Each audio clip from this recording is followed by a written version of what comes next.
morning children and welcome back to your chemistry class. Today in this surface chemistry we are going to talk about colloids, right? So the foundation of the colloid chemistry, it was laid down by an English scientist called as Thomas Graham in 1861. So he classified the soluble substances into two categories, right? Depending upon the rate of their diffusion through animal and the vegetable matter on the parchment paper. So he observed that there were certain substances which diffused freely through the membrane, whereas others, they did not diffuse at all. Thus, the substances or the former type of substances, on account of their crystalline nature, like for example your common salt or sugar or urea, what are they termed as? They are termed as crystalloids. Okay, the former substances, they were termed as crystalloids, while the second type, that is which did not diffuse, the crystalloids, they diffused on the parchment paper, on the membrane paper, but there were some substances which did not diffuse. What are they termed as? He called them as colloids. So all your inorganic acid, bases, salts and your sugar, urea, what are they? They are termed as crystalloids, right? Whereas all your starch or gelatin or gums, they all are termed as colloids. So today we are going to discuss about colloids. But before reaching to colloids, I should tell you that the solution itself is divided into three parts. What are those three parts? Let's talk about those three types of. So firstly, what is the solution? It is made up of a solvent plus solute. I hope you all know this. Then this solution, they can be homogeneous. So if it is a homogeneous solution, then it is termed as true solution. Okay, so this homogeneous solution, like for example, suppose if I take a vessel and I keep the mixture over here, then this mixture is your homogeneous. Okay, then this is termed as your true solution. For example, if you add NaCl to water, it shows you what? It is your homogeneous solution. So it has dispersed particles with size less than 1 nanometer, right? So here the dispersed particle, they constitute single molecules or ions. For example, maybe as I told you, NaCl in water, it could be sugar in water, etc. Then we come to the second type, that is called as your suspensions. Okay, these are your heterogeneous solutions. So these heterogeneous solutions, what do we observe? We find the particles, they are suspended in the liquid, then they are termed as suspensions. It has the size of the dispersed particles which are greater than 1000 nanometer. So something like this. Suppose I take, this is your water, right? And to this I add, say, sand to it or soil particles to it. So they are going to be suspended over here. So this is your heterogeneous solution. It is always your heterogeneous solution. Okay. And what size did I tell you? The particle size is 1000 nanometer, or it could be greater than 10 to the minus 6. And these are the aggregate of the millions of the molecules. Okay. Example, I have already told you over here. Maybe your sand plus water, it could be called as your heterogeneous solution. Or even your, if you talk about gases, then your soot, which is particles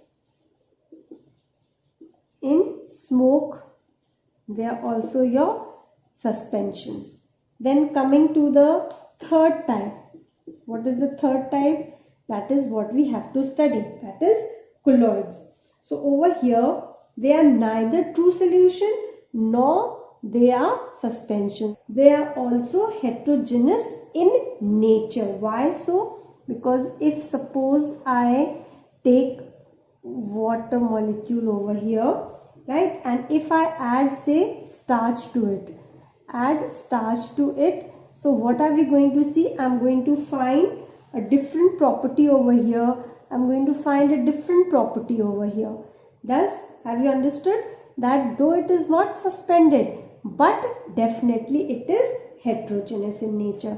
So example could be your say gum lavi, right, where what are the particle size over here? It is always between true and the suspensions, that is between 1 nanometer to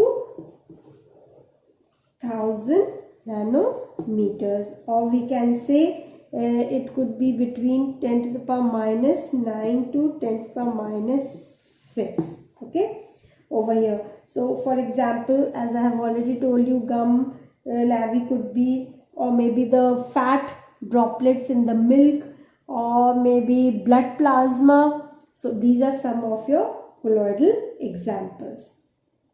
I hope till here it's very clear. Now I would also like to talk about what do we mean by dispersions, right? Dispersion means colloids, they are also called as dispersions. What did I say? They are also colloids, also called as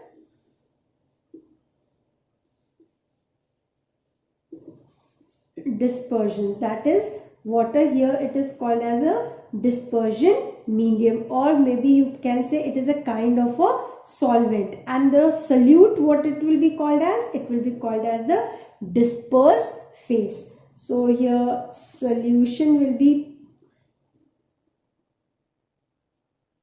so here the solvent will be termed as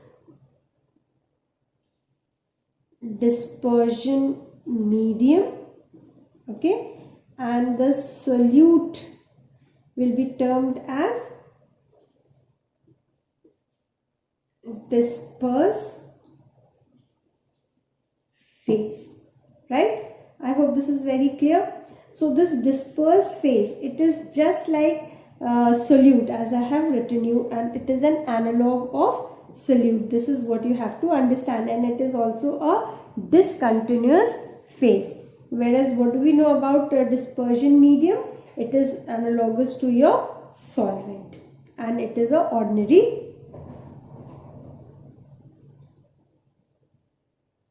Now, what is the difference that we have to now learn about true suspension and the colloids? Let's talk about true solutions. So these are, you already know, homogeneous solutions. The particles are ions or molecules. The particle range, I have already told you, particles, they do not settle down and they can readily pass through the parchment paper also. Pass through parchment paper. Then these particles, they are invisible even under the powerful microscope. Invisible under powerful microscope, okay. Then they do not show Tyndall effect, do not show Tyndall effect. Clear? Now let's talk about the suspensions. What do we know about suspensions? They are heterogeneous. The particles are the aggregate or the molecules, okay. Particles are aggregate of molecules, right? Then size we have already discussed. What about the particles? Do they settle down? The particles, they will settle down if kept for long. Particles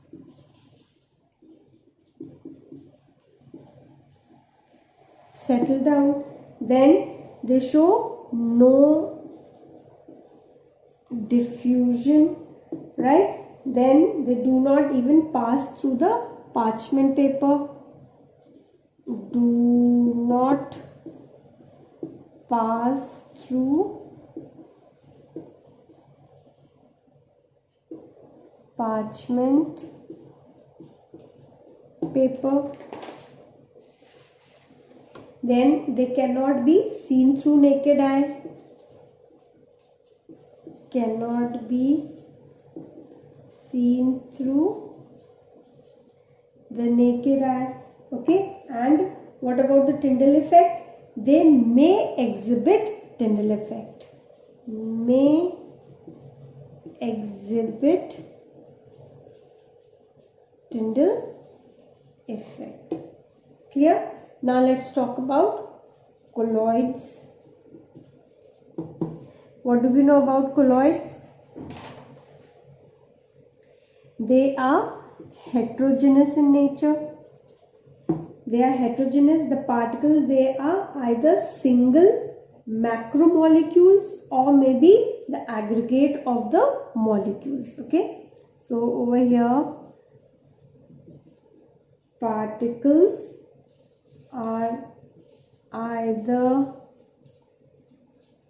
single macromolecules or aggregates of molecules, right? Size also we have discussed.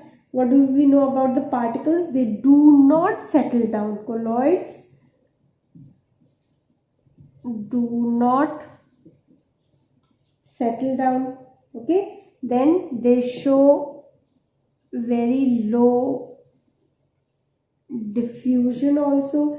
The particles, they may pass through the parchment area. That is, if the size is bigger, then the particles, they pass through the parchment paper. Particles pass through parchment paper. Clear? Then the particles, they are neither visible through naked eye nor through the microscope. Neither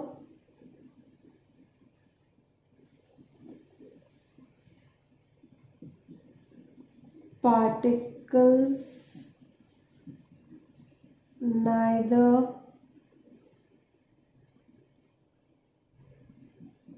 visible through naked eye or through microscope. Clear? What about the Tyndall effect? They definitely show Tyndall effect. They show Tyndall effect, right? So scattering of light is shown in which kind of a solution? In the colloids. Thus gases, they do not form colloidal solutions, remember. Why? Due to the property of diffusion to give homogeneous solutions. The gases, they do not form colloids. I hope this is very clear. Now let's talk about types of colloids. What are the different types of colloids? Some of the colloidal system, let us recollect this, you have already studied earlier. For example, if I give you, let's talk about ruby glass. So what do we know about ruby glass? What is the colloidal system of it? It is a solid solution. So what will be the dispersed phase over here? It is solid. What is the dispersion medium over here? That is also solid. Okay. For smoke, I had already told you the colloidal system will be called as aerosol, right? So over here in smoke, your dispersed phase is your solid, right? But your dispersion medium is your gas. Take one more example like milk. Milk is what? It is an emulsion.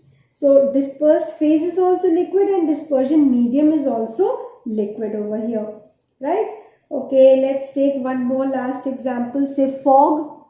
What is the colloidal system called as? For fog, it is called as aerosol. So what is the, for fog, what is the dispersed medium? The dispersed medium is your gas and the dispersed phase is the liquid.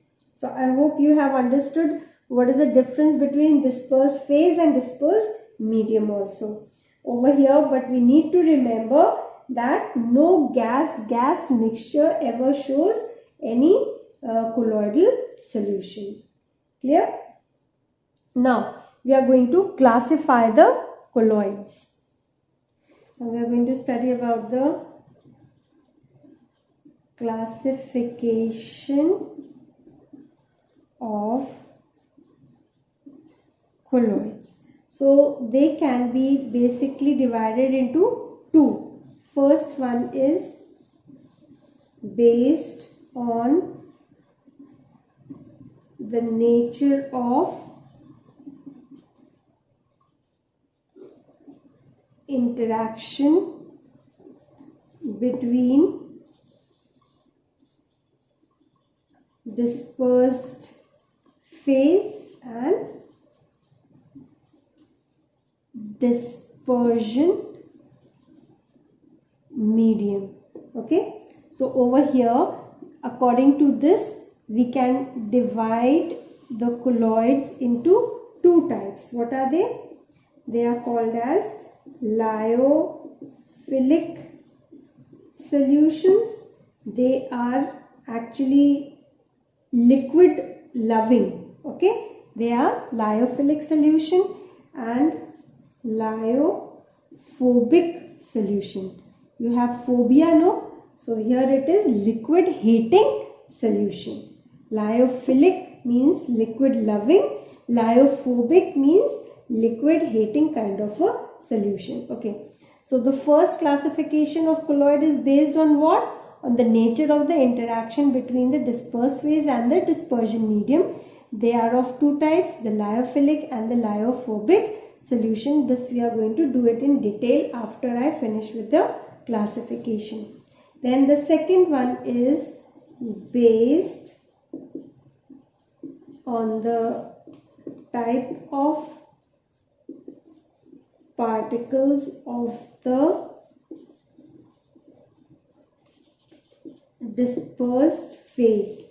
So over here, based on the type of particles of the dispersed phase, they are divided into three.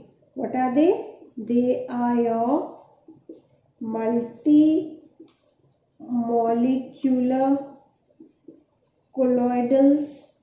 Okay. Then we have macromolecular